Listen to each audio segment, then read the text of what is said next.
alive. You can maybe test it by pinching them. But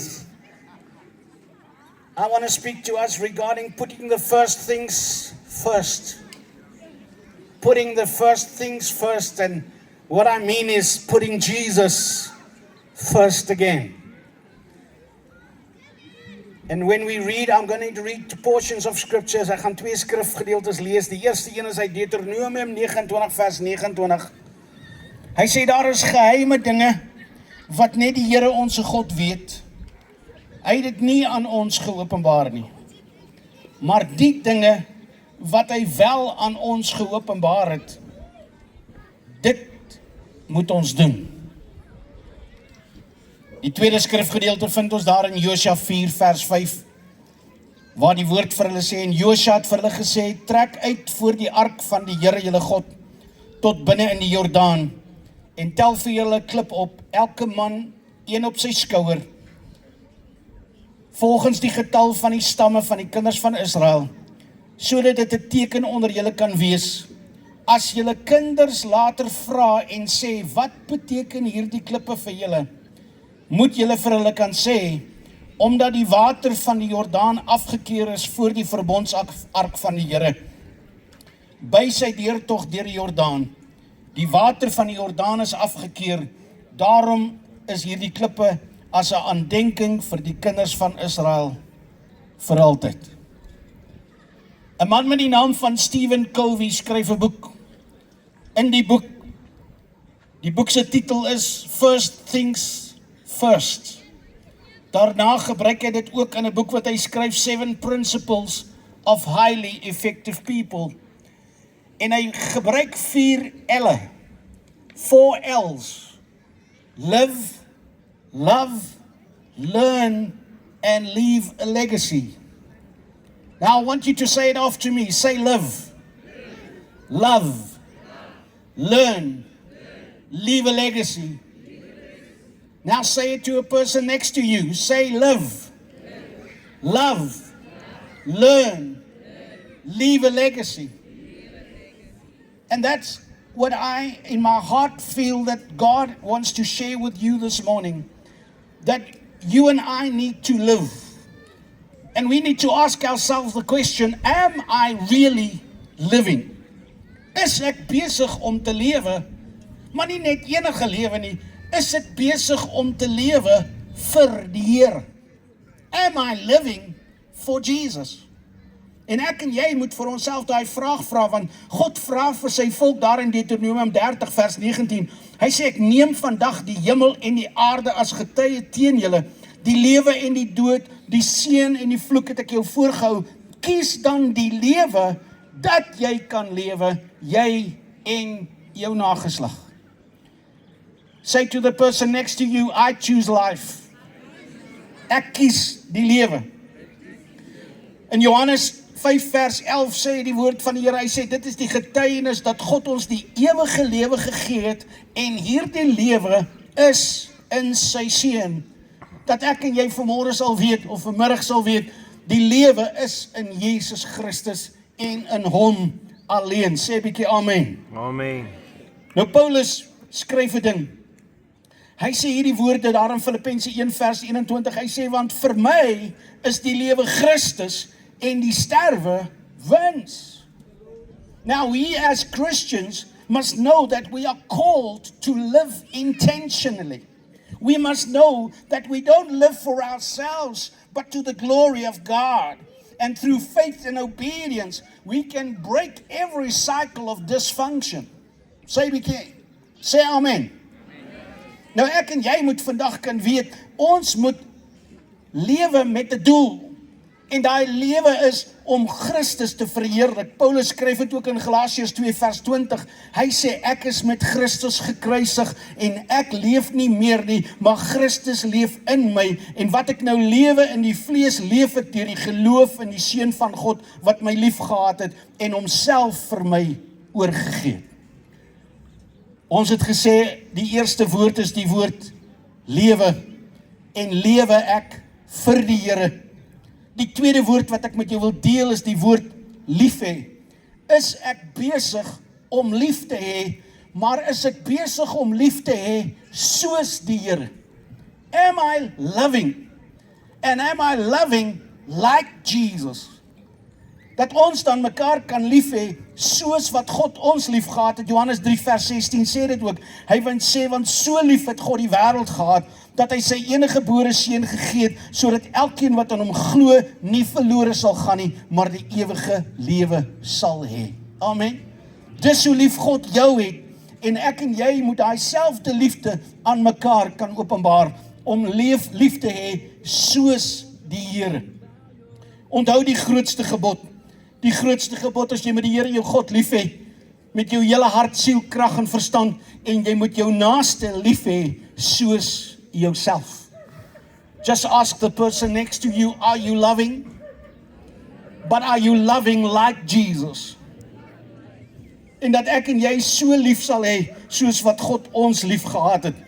Nou 1 Korintiërs 13 vers 4 tot 7 sê die liefde is lankmoedig en vriendelik. Die liefde is nie jaloers nie, die liefde praat nie groot nie, die liefde is nie opgeblaase nie, die liefde handel nie onwelvoeglik nie, en soek nie sy eie belang nie, dit word nie verbitterd nie, reken die kwaad nie toe nie, is nie bly oor die ongeregtigheid nie, maar is bly saam met die waarheid. Die liefde bedek alles, glo alles, hoop alles, verdra alles. Sê 'n bietjie amen. En dis daai liefde wat die Here wil hê ons moet aan mekaar kan openbaar, en dat ons dan sal lief hê soos die Here. Die derde vraag is ek besig om te leer, en is ek besig om ander te leer? Nou, die Here vra vir ons, dat ons nie net sal bly soos wat ons is nie. Hier is 'n woord vir 'n paar mense wat sukkel met gewig. God loves fat people. Amen. Nou daai vet is nie die vet waaraan jy dink nie. Vet staan vir F-A-T, faithful, available and teachable. That we would know that we are supposed to be faithful, we are supposed to be available, and we're supposed to be teachable. That you and I will be fat people for Christ. Dat ons dan die mense sal wees wat bereid is om te leer. Hosea 4 vers 6 sê die woorde, hy sê, my volk gaan ten gronde vanweë 'n gebrek aan kennis. My people perish because of a lack of knowledge and because of a lack of wisdom. Now, if we seek wisdom, James chapter 5 verse 1, or James chapter 1 verse 5 says this, if we need wisdom and seek wisdom, we may ask it from God. Hy sê, as julle wysheid kort kom, kan julle dit van God bid, wat aan almal gee sonder verwyte.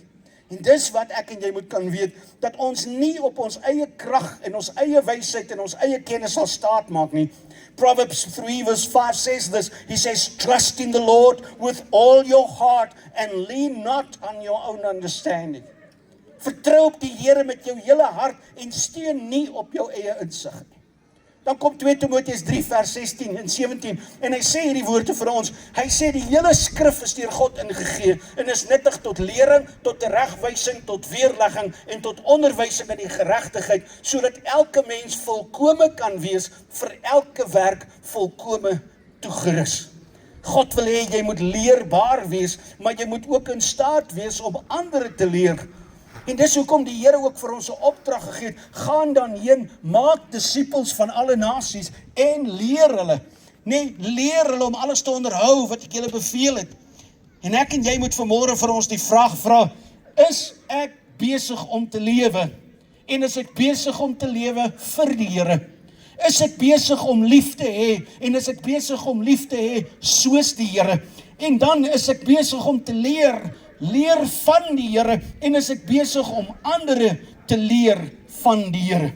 Die laaste een wat ek met jou wil deel is ek besig om 'n nalatenskap te los? Am I busy leaving a legacy? En hier kom die woord van die Here na my toe en na jou toe in Josua.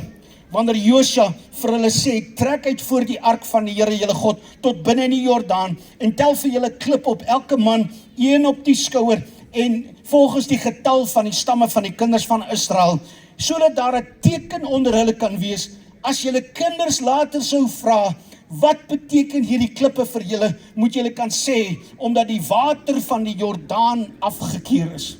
Now we know the story, most people know the story of how they had to go through the Jordan River and how God kept the waters from overflowing them and how they walked through the waters on dry land and they came to the other side, and God is the one that can do miracles in our lives. So our legacy must be a legacy of how God did miracles in our lives. You and I must know that our biggest testimony, or shall I say this, our biggest evangelism tool is our testimony. Ek en jy moet kan gaan vertel wat het God vir jou gedoen. Ek en jy moet kan gaan vertel hoe goed is die Here vir my en vir jou. Dat ek en jy vir ander sal kan gaan vertel dat die Here is 'n groot God. Hy's 'n God wat red, hy's 'n God wat genees, hy's 'n God wat doop met sy Heilige Gees. Sê 'n bietjie amen. Dat ek en jy dan daardie God aan ander sal kan verklaar. Wat gaan ons vir ons kinders nalat? Wat gaan ons vir ons kinders nalat? En ek wil vra, kan ons vanmiddag in ons harte die besluit neem, I want to leave a legacy. As my kinders my moet onthou, as my kinders iets aan van my moet dink, gaan dit nie oor die goeie dinge wat ek dalk vir hulle gedoen het, of die grappies wat ek hulle vertel het, of die manier hoe ek ander dinge gedoen het nie. Die grootste legacy kan wees van hoe het ek die Here gedien? Hoe het ek God geglo? Hoe het ek op God vertrou? En wanneer dit sleg met my gegaan het, weet julle wat God wil hê dit moet met ons goed gaan? Who knows that God wants us to be fruitful, and He wants us to be expedient. The Bible says, I know the thoughts and the plans I have for you are thoughts to prosper you and not to harm you, to give you an expected end. God wil hê dit moet met jou goed gaan. Maar weet jy wat is jou grootste getuienis? Dat wanneer dit sleg gegaan het, het jy nog steeds op God vertrou. Wanneer dinge nie gegaan het soos wat jy wou nie, het jy nog steeds die Here geraadpleeg. Toe daar dinge skeef geloop het, het jou kinders jou gesien bid. Toe jy slegte dinge beleef het, het jy nie moed opgegee nie. Jy was nie moedeloos nie. Jy het geweet dat die Here is jou krag, hy is jou hulp, hy is die een wat met jou is. En dis die legacy wat ek en jy moet nalat. How did I trust the Lord? Wie julle wat Paulus skryf, dan skryf Paulus hierdie woorde. Hy sê ek het die goeie stryd gestry, ek het die wedloop volëindig, ek het die geloof behou. I fought the good fight. I have finished the race. I have kept the faith. Weet julle wat jou grootste legacy is? How did I trust God right until the very end? Amen. Dat ek en jy die Here sal vertrou en die Here sal vereer met ons lewe. Ek wil vir jou sê, ek en jy moet vanmôre of vanmiddag vir onsself daai vraag vra, is ek besig om te lewe? Maar as ek besig om te lewe vir die Here? Vra vir jouself, is ek besig om lief te hê? Maar as ek besig om lief te hê soos die Here? Is ek besig om te leer? En is ek besig om te leer van die Here? En is ek ook besig om ander te leer van die Here? En dan die heel laaste een is, wat se nalatenskap is ek besig om na te laat? Am I leaving a legacy of faith? Am I really leaving a legacy of faith? You and I must know that we need to be intentional stewards. Ons moet doelbewuste rentmeesters wees van ons verhouding, van ons tyd met God, van ons talente, van elke gedeelte wat God aan ons toevertrou het, die dinge wat die Here in ons midde gelaat het. Ons moet kan God vertrou met jou finansies, jy moet God kan vertrou in elke opsig en die Here vertrou dat hy vir jou groot en wonderlike dinge sal doen. Ek en jy moet hierdie woorde onthou. Matteus 6 vers 19, my broeder het aangehaal, hier terwyl hy gesing het, hy sê, moenie vir julle skatte bymekaar maak op die aarde, waar mot en roes verniel, en waar diewe inbreek en steel nie, maar maak vir julle skatte bymekaar in die hemel, waar geen mot of roes verniel nie, en waar diewe nie inbreek en steel nie, want waar julle skat is, daar sal jou hart ook wees.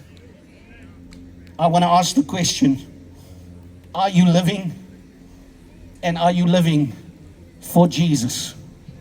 Everybody living for Jesus, put up your hand and say, I want to live for Jesus. The second question is, are you loving?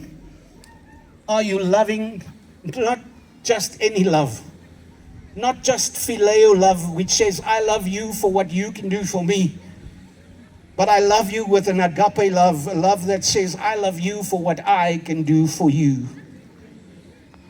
Are you learning? And are you able to teach others how to live for Jesus, how to love like Jesus. And can you teach them about Jesus? And then fourthly, are you leaving a legacy?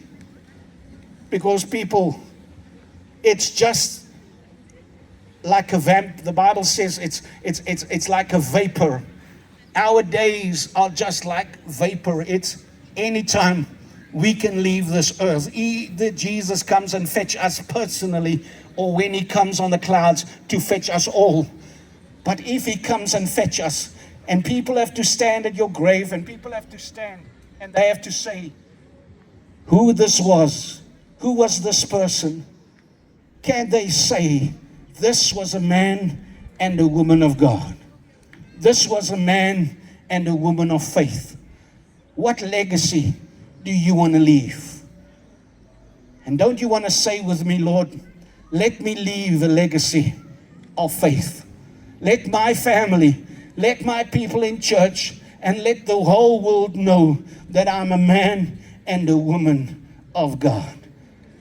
And if that's you, don't you want to put up your hand and say, Lord, I want to be that woman. I want to be that man. I want to leave a legacy of faith. Now I want everybody to close their eyes. And while eyes are closed, I want to make this altar call, and I want to ask you if you can say this afternoon, Pastor, my life with God is not what it should be. I haven't been living for Jesus like I should. I haven't been loving like Jesus and the way he does.